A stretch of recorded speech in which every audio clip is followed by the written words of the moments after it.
What's up guys, it's James Jackson and I'm finally giving the review for the Panasonic Lumix GH5.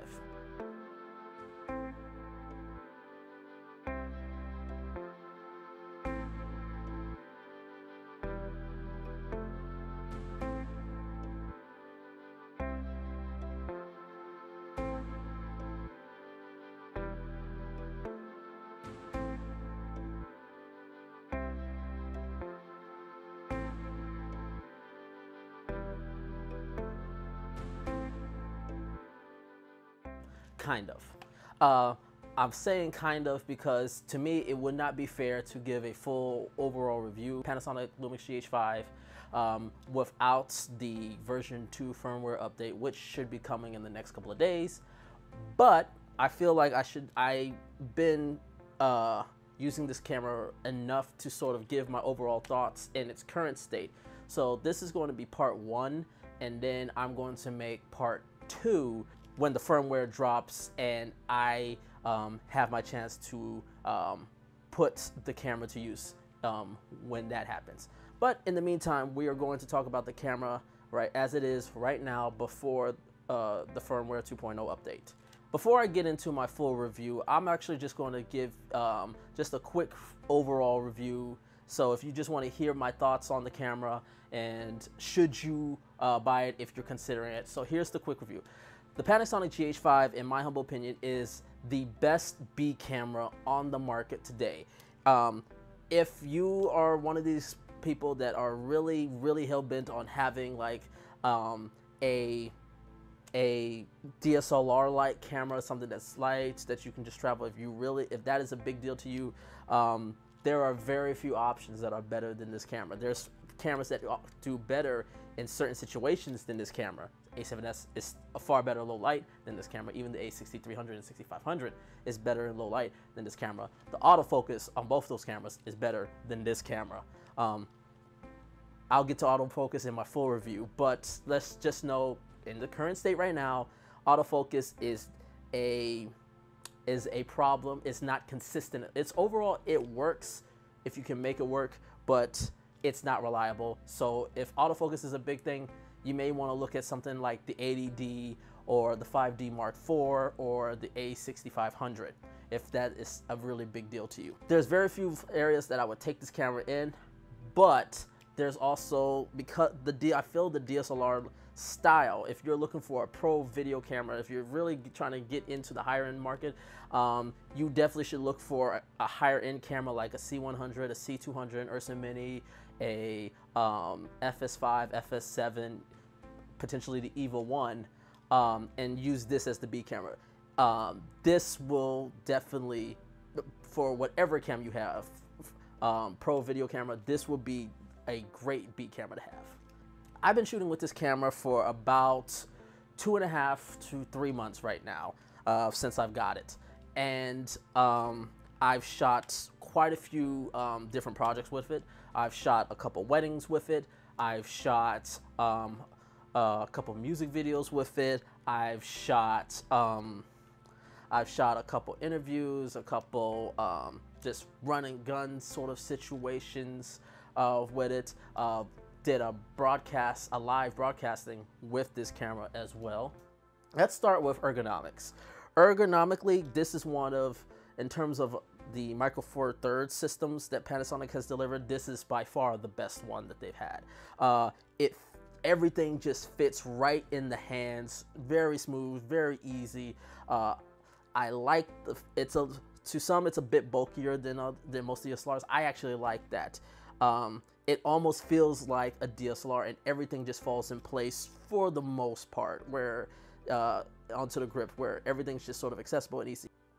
The one thing I will say about it is that this is a gripe for me. This may not be a gripe for you, but the one thing that I really irks me about it is the fact that when you're in the movie mode, you can set it up and set everything up. Maybe you want to capture your recording and doing all that, and then maybe you want to capture like something with the photos and you switch to the manual mode, and then you go into those settings and set it there. The problem is that when unless you're in the custom settings modes, anything that you change here is changed in the movie mode.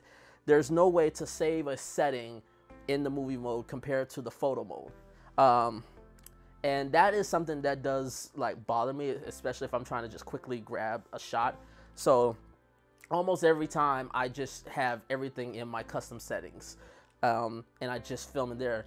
The only problem with that is that if I don't remember to save the setting on what I was shooting on that current project or whatever I'm filming, if I don't change the settings, I remember to save the settings, it reverts everything back to the previous save settings, which is what it's supposed to be. That's what the custom settings is supposed to be. The flip LCD is, to me, a huge benefit. This is one of the main reasons why I got it for like vlogging, is that I can just flip the camera over. Currently, right now, since I have this in my hand, I'm shooting on the C100. The problem with the C100, especially the Mark I, which I have, is that you can't flip the LCD screen. I'm actually having to use the Atomos Ninja to basically be my viewing monitor so I can sort of see the lighting and everything like that.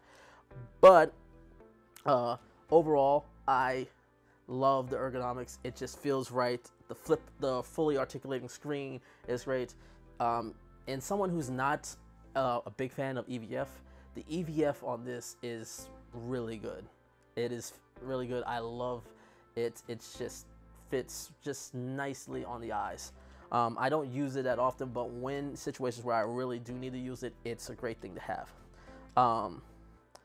The other thing is in-body image stabilization. Obviously the big thing with that. For the most part, it's great. It works. There is a weird thing that as I'm moving, sometimes it will do this sway. A few people have brought this up. I know Ryan Connolly of Film Riot has brought this up, where the camera would just sway even though you're not swaying. The camera just does it intentionally. It's a bit of annoyance, but I tend to find ways to sort of work around it in post. Now let's go into the big thing, which is the specs. So let's just go right into it. This camera is one of 2 DSLR cameras that can shoot 4K 60 frames per second. The only other camera that can do that is the 1DX Mark II. Now, it's not the only camera that does 4K 60 frames per second. You got clearly the FS7, the Ursa Mini Pro, now the C200, and shortly we'll have the EVA 1 as well that can all shoot 4K 60 frames per second. Great feature to have. And overall, it's a nice feature to have, and if you don't need to do a lot of color grading, it looks great. The problem is that it's a long GOP codec, number 1, and number 2 is that it's only 8-bit 420. To really maximize the 4K, you're going to need an external recorder like the Atomos Ninja Inferno, which is why I bought it, is to fully maximize it. I gotta just mention this, if you're going to get the Atomos Ninja Inferno, just understand 4K 60 frames per second, even at the LT codec, is a large file. You will probably get maybe for right now, for 128 gigabyte card, you'll probably get about 15 minutes of 4K 60. So be mindful that if you're going to try to fully maximize and like do some crazy grades, just understand you're going to have really, really heavy files. The other great feature it has is that it has 10-bit 422, which is fantastic. It allows you to not have as much banding. It gives you a lot more opportunities to push and post. The problem with it is the codec. The H.264 codec that it uses internally, it's a pain in the butt, to say the least, in post. Now, granted, as this is, as of right now, before the new firmware that's supposed to have the all-eye codec, which hopefully will definitely illuminate all that in post. But that also means massive files, and also means more expensive cards to use that all-eye codec. But, you know, there's always give and takes for things like that. Overall, I'll say the 10-bit 422 4K, I for most of what I do, let me just say that for what I do, there's not much of a benefit to it. The 8-bit is perfectly fine, but the real benefit, the only real benefit for 10-bit 422 is if you purchase the Vlog and use that, because without the 10-bit 422, the Vlog gets this weird color distortions, that splotches that come on the face. So the 10-bit 422 definitely helps in that situation. If you're trying to push the grade in post. However, there is a feature that I feel that is greatly overlooked, that is never really talked about, and that is 10-bit 422 Full HD. And the reason why I say that is such a big deal is I'm going to just ask you guys right now, name me another camera, another DSLR camera that shoots 10-bit 422 Full HD that is not a Blackmagic camera. Name one. You know why you can't name one? Because there isn't. Outside of the Blackmagic cameras, there is no camera in a DSLR format like this, or a camera that is under, or even a camera that's under $5,000. There is no camera that shoots 10-bit 422 Full HD like this, and up to 60 frames per second. May I add, you get 10-bit 422 Full HD 60 frames per second. That is worth every penny of it, and I love that. I record in Full HD 10-bit all the time. That is amazing, and I can't wait to use that Full HD with the All Intra to make it easier in post. So unless you want to just do all your contents in 4K, I would say definitely still use the 1080 Full HD 10-bit option, because that shoots at 100 megabits per second, which is fantastic. Let's just go ahead and get the 900-pound elephant in the room, autofocus. The autofocus is, I've tried it on different, I've tried face tracking, face detection, eye focus, touch to focus, and you know, in running gun situations, or when you're just like doing more of a vlog style, it works, but the problem is it's not consistent when it works. So it's like, it's not reliable, and we just got to be honest with it. It's not a reliable autofocus. It's not my ideal situation. So hopefully with this new firmware update that is coming in a couple days, that we will actually get something going. Let's just talk about low light real quick. Okay, it's okay. It's decent. For a Micro Four Thirds camera, it's pretty decent. Can't complain about that. But obviously, it's a Micro Four Thirds camera. You're going to need lights. Shoot with lights, or try to find ways to light in natural situations. I would say you can probably go up to 6400 ISO, but that is as far as I would actually push it. Most of the time I would say stay in between, somewhere between 6400 and 3200 if you really have to push the ISO. But it's there, and it's pretty solid at those points. But anything after 6400 ISO, I really wouldn't touch it. All right, so let's go into workflow and where I see this. So let's start with the plus sides on workflow, and let's start with production side. Production side, I would say this camera is ideal for terms of events, music video shootings, where you need to be light on your feet and you need to be constantly moving a lot. What if it's weddings, what if it's music videos.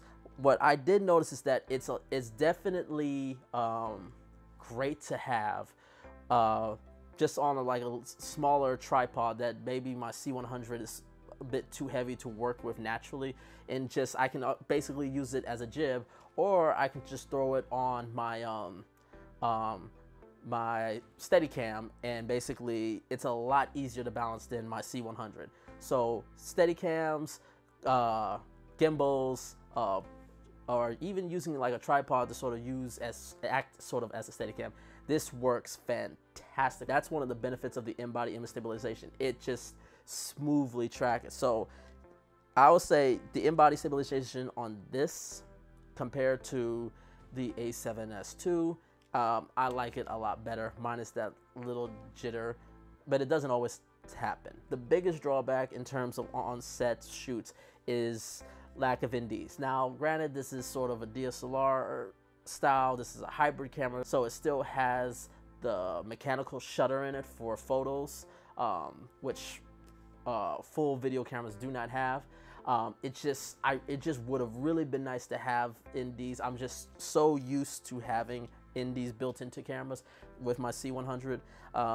It really makes it obvious, and it makes you really miss having built-in NDs, because having to just come in, screw on an ND onto the lens, screw it off, or get a matte box, put on the matte box, then you have to rig it up.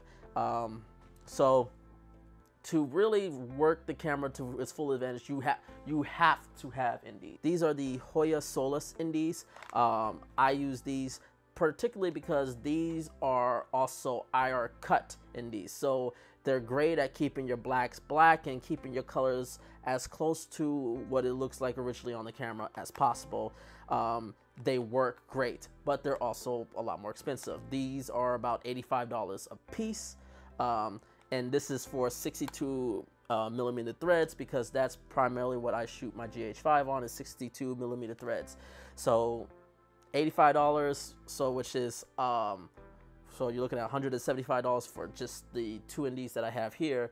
But if you now change the millimeter thread every single time, well, you gotta get a, well, now you gotta purchase for every single one, or get step up rings as well. So price can go up really quickly for the GH5. Do not think going in thinking you're going to just spend $2,000 on the body and then maybe $1,000 on the camera and think you're good to go. No, you're going to need to make use of that 4K 60. You need the Atomos Ninja. That's another $1,000. If you're going to work in situations out in broad daylight, you're going to need ND filters, and depending on how you set your NDs up, it could be anywhere between $175 for good NDs to up to another $1,000 to do a rig set ND where you're working with a matte box, because you got to get the rig set, you got to get the matte box, you got to get the cage, you got to get the 4x4s. The price varies up. Make sure when you're looking at getting this camera, really factor in what you're using this camera for, and also what you will need. So keep that in mind. You will have to add features to this camera to make this camera work. All right, let's go into post workflow. This is probably the biggest drawback for me in terms of the camera, is that the post workflow on this camera, it's not easy. Just like any 4K cameras, it requires a lot, especially since it's a long GOP codec instead of the all intra. It's going to bring your computer down a bit. Now, if you have a solid computer, if you got a good graphics card and good processor, you can probably work through it relatively easily. But to me, the biggest issue is that the Vlog is great in 10-bit, but it's still, if you don't expose the skin tones properly, you will get some color distortions. So be careful on that. And also, it's just, there's this weird thing, and I've only had this with the GH5. I haven't had this with any other 4K camera. I didn't have it with the Ursa Mini I didn't have this with the A7S II or any other 4K stuff that I recorded, where the image crops in. Like, if you're shooting in 4K, especially if you're shooting in the cinema version of 4K, it crops in the image significantly, and it becomes a pain in the butt, because the only way to get it uncropped is if you play back in full mode, at least in Adobe Premiere. I don't know how it works in Final Cut Pro. I haven't really used it in Resolve as much. I only take it in Resolve for color grading. But I will say, if you can get past all that and you can actually get the Rec 709, download the Rec 709 and put it in your post work, the images, you can get some amazing images. It will take some, you just gotta go through the work with it, but it delivers. So who's this camera for? This camera, so who's this camera for? Me personally, I think this camera first and foremost is, to me, this is the best side piece you will ever have. No, in terms of cameras, this is the best B camera on the market, no question about it. If you're someone who is looking for a B camera to go with either any of your cameras, and that's the great thing about this camera to me, is that this will work well with any sort of high-end camera, whether if it's a Canon camera, a Panasonic camera, a Red camera, Blackmagic camera, Sony, so on and so on. This camera will work great side by side with those in terms of image quality. So if you have one of those cameras and you're looking for maybe sort of a B camera, sort of just to sort of get into shots that's sort of more difficult for the cameras of those size, this is perfect for those. For people that may want to sort of just get some high quality, that maybe want to do vlogging and do some traveling, this is a great camera to have. Like I said, you don't really need to shoot the 4K. I know 4K is a trend, but you don't have to shoot everything in 4K. The 10-bit 422 Full HD is more than enough, and it makes your post work so much easier. It works perfectly fine with that. And this is great. The only thing is the autofocus. If autofocus is a big thing, I would suggest looking elsewhere. But I think this is great for YouTube vloggers. I think this is great for low budget, short narratives like music videos, short films. This is a great camera to have. This is a great travel camera, and then ultimately this is a great B camera for people that already have their A camera. Overall, I think the GH5 is a fantastic camera for what it is. If you know what you're getting yourself into and you know the quirks with this camera, this is a perfect camera for a lot of people. It's a great addition, a great tool to have in your arsenal. It's, for some people, it may be for their A cameras. I personally don't consider this an A camera. There's too many features it's lacking to consider an A camera. ND filters being the big one. Pro audios is another one for me. That's me personally. I have a certain expectations for what I considered A cameras.